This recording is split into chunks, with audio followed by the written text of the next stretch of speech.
This entire allegory, I said, you may now append, dear Glaucon, to the previous argument.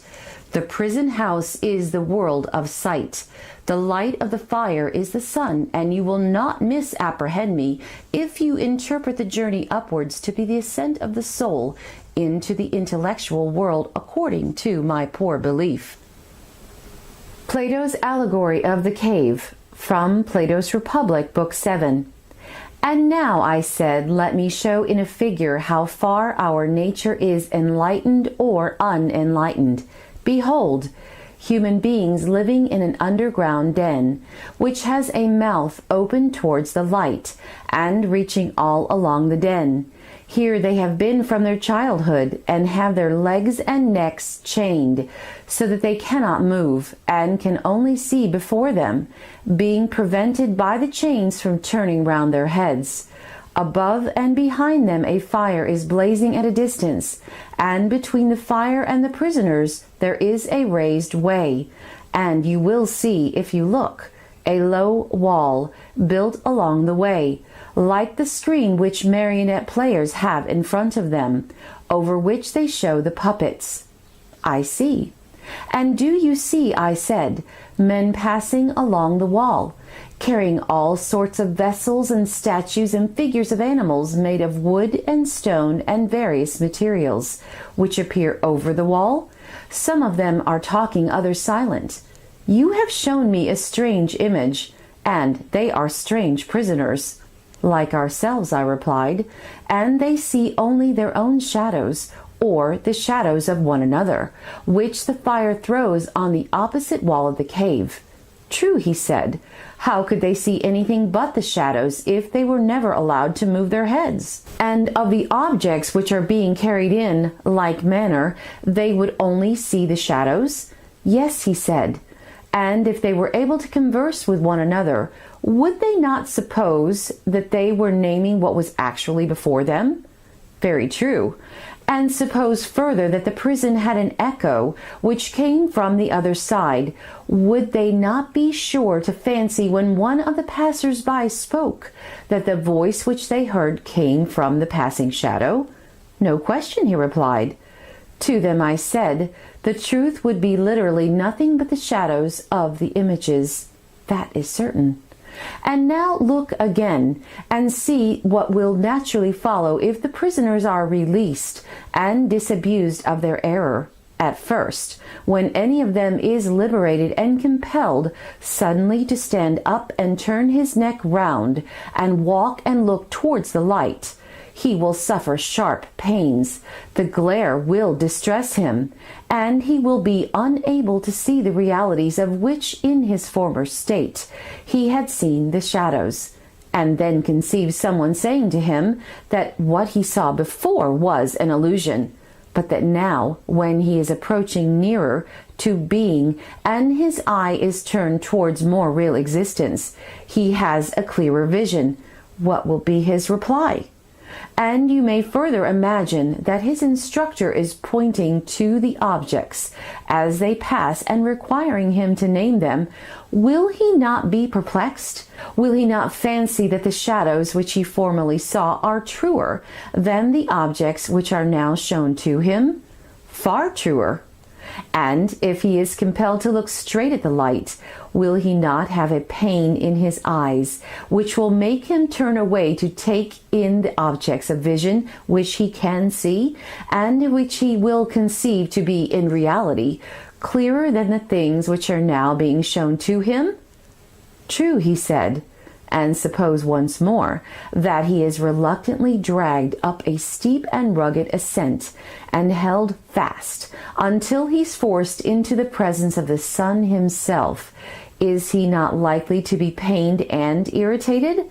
When he approaches the light, his eyes will be dazzled, and he will not be able to see anything at all of what are now called realities. Not all in a moment, he said. He will require to grow accustomed to the sight of the upper world, and first he will see the shadows best, next the reflections of men and other objects in the water, and then the objects themselves. Then he will gaze upon the light of the moon and the stars and the spangled heaven. And he will see the sky and the stars by night better than the sun or the light of the sun by day? Certainly. Last of all, he will be able to see the sun, and not mere reflections of him in the water, but he will see him in his own proper place, and not in another, and he will contemplate him as he is. Certainly. He will then proceed to argue that this is he who gives the season and the years, and this is the guardian of all that is in the visible world, and in a certain way the cause of all things which he and his fellows have been accustomed to behold. Clearly, he said, he would first see the sun and then reason about him. And when he remembered his old habitation and the wisdom of the den and his fellow prisoners, do you not suppose that he would felicitate himself on the change and pity them? Certainly he would. And if they were in the habit of conferring honors among themselves on those who were quickest to observe the passing shadows, and to remark which of them went before, which followed after, and which were together, and who were therefore best able to draw conclusions as to the future, do you think that he would care for such honors and glories, or envy the possessors of them? Would he not say with Homer, better to be the poor servant of a poor master, and to endure anything, rather than think as they do and live after their manner? Yes, he said, I think that he would rather suffer anything than entertain these false notions, and live in this miserable manner. Imagine once more, I said, such a one coming suddenly out of the sun to be replaced in his old situation. Would he not be certain to have his eyes full of darkness? To be sure, he said. And if there were a contest, and he had to compete in measuring the shadows with the prisoners who had never moved out of the den, while his sight was still weak, and before his eyes had become steady, and the time which would be needed to acquire this new habit of sight might be very considerable, would he not be ridiculous?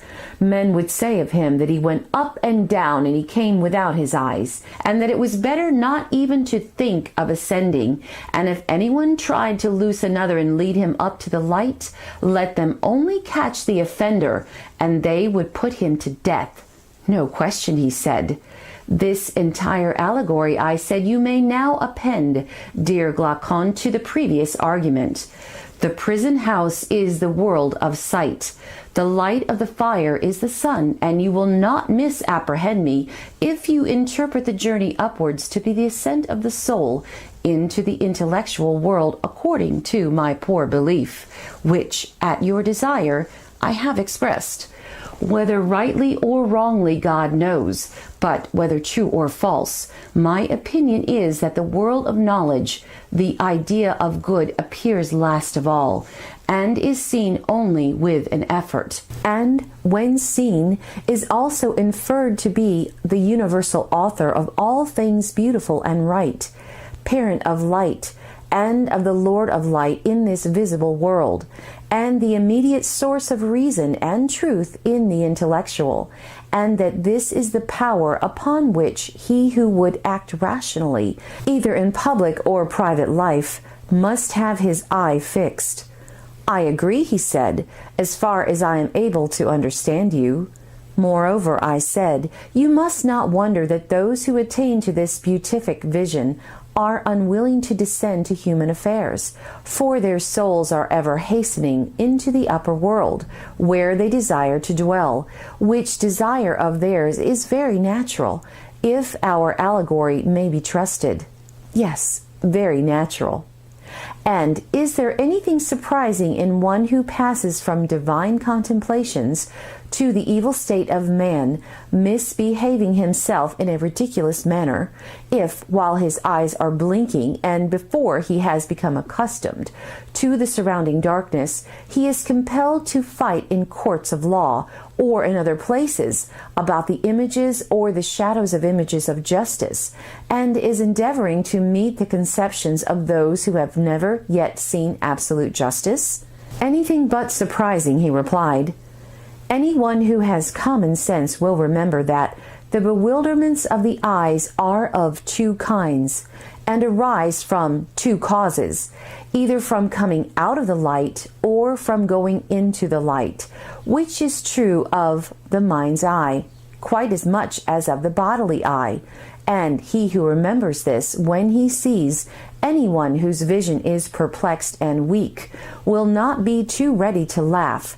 He will first ask whether that soul of man has come out of the brighter light and is unable to see because unaccustomed to the dark, or, having turned from darkness to the day, is dazzled by excess of light.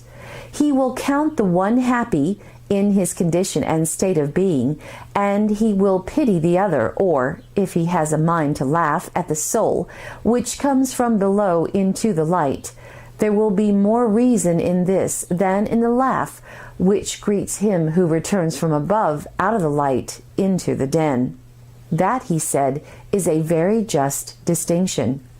But then, if I am right, certain professors of education must be wrong when they say that they can put a knowledge into the soul which was not there before, like sight into blind eyes. They undoubtedly say this, he replied. Whereas our argument shows that the power and capacity of learning exists in the soul already, and that just as the eye was unable to turn from darkness to light without the whole body, so too the instrument of knowledge can only by the movement of the whole soul be turned from the world of becoming into that of being, or in other words, of the good. Very true. And must there not be some art which will effect conversion in the easiest and quickest manner, not implanting the faculty of sight, for that exists already, but has been turned in the wrong direction, and is looking away from truth? Yes, he said, such an art may be presumed. And whereas the other so-called virtues of the soul seem to be akin to bodily qualities, for even when they are not originally innate, they can be implanted later by habit and exercise, the virtue of wisdom, more than anything else, contains a divine element, which always remains, and by this conversion is rendered useful and profitable, or, on the other hand, hurtful and useless. Did you never observe the narrow intelligence flashing from the keen eye of a clever rogue? How eager he is, how clearly his paltry soul sees the way to his end? He is the reverse of the blind, but his keen eyesight is forced into the service of evil, and he is mischievous in proportion to his cleverness. Very true, he said. But what if there had been a circumcision of such natures in the days of their youth, and they had been severed from those sensual pleasures, such as eating and drinking, which, like leaden weights, were attached to them at their birth, and which drag them down and turn the vision of their souls upon the things that are below? If, I say, they had been released from these impediments and turned in the opposite direction, the very same faculty in them would have seen the truth as keenly as they see what their eyes are turned to now. Very likely. Yes, I said, and there is another thing which is likely, or rather a necessary inference, from what has preceded, that neither the uneducated and uninformed of the truth, nor yet those who never make an end of their education, will be able ministers of state, not the former, because they have no single aim of duty, which is the rule of all their actions, private as well as public, nor the latter, because they will not act at all except upon compulsion, fancying that they are already dwelling apart in the islands of the blessed. Very true, he replied. Then I said, the business of us, who are the founders of the state, will be to compel the best minds to attain that knowledge which we have already shown to be the greatest of all. They must continue to ascend until they arrive at the good. But when they have ascended and seen enough, we must not allow them to do as they do now. What do you mean? I mean that they remain in the upper world, But this must not be allowed. They must be made to descend again among the prisoners in the den, and partake of their labors and honors, whether they are worth having or not. But is this not unjust? He said. Ought we give them a worse life when they might have a better? You have again forgotten, my friend, I said, the intention of the legislator, who did not aim at making any one class in the state happy above the rest. The happiness was to be in the whole state, and he held the citizens together by persuasion and necessity, making them benefactors of the state, and therefore benefactors of one another.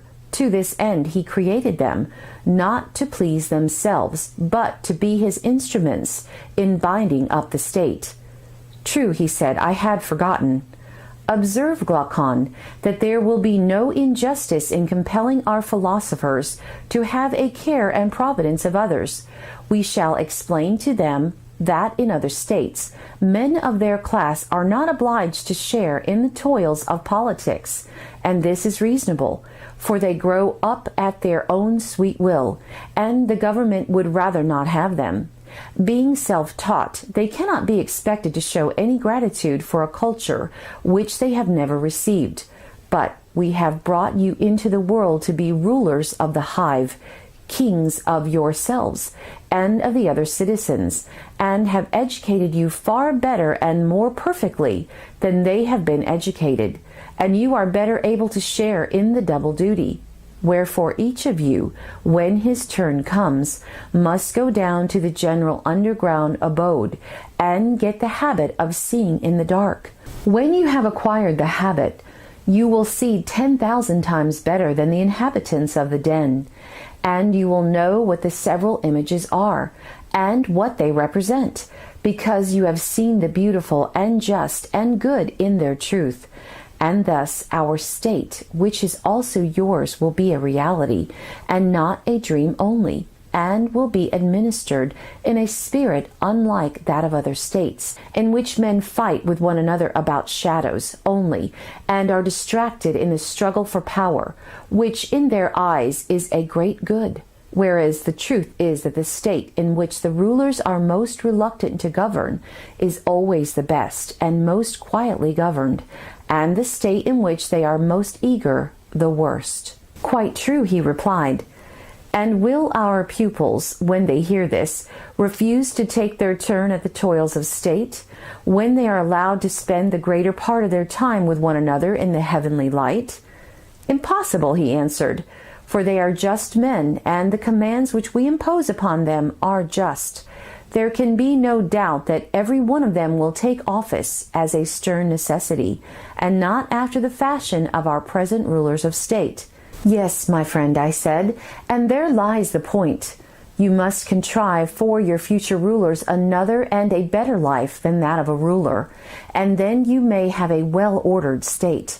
For only in the state which offers this will they rule who are truly rich, not in silver and gold, but in virtue and wisdom, which are the true blessings of life. Whereas if they go to the administration of public affairs, poor and hungering after their own private advantage, thinking that hence they are to snatch the chief good, order there can never be, for they will be fighting about office, and the civil and domestic broils which thus arise will be the ruin of the rulers themselves and of the whole state. Most true, he replied, and the only life which looks down upon the life of political ambition is that of true philosophy. Do you know of any other? Indeed, I do not, he said. And those who govern ought not to be lovers of the task, for if they are, there will be rival lovers, and they will fight. No question. Who then are those whom we shall compel to be guardians? Surely they will be the men who are wisest about affairs of state, and by whom the state is best administered, and who at the same time have other honors and another and a better life than that of politics. They are the men, and I will choose them, he replied.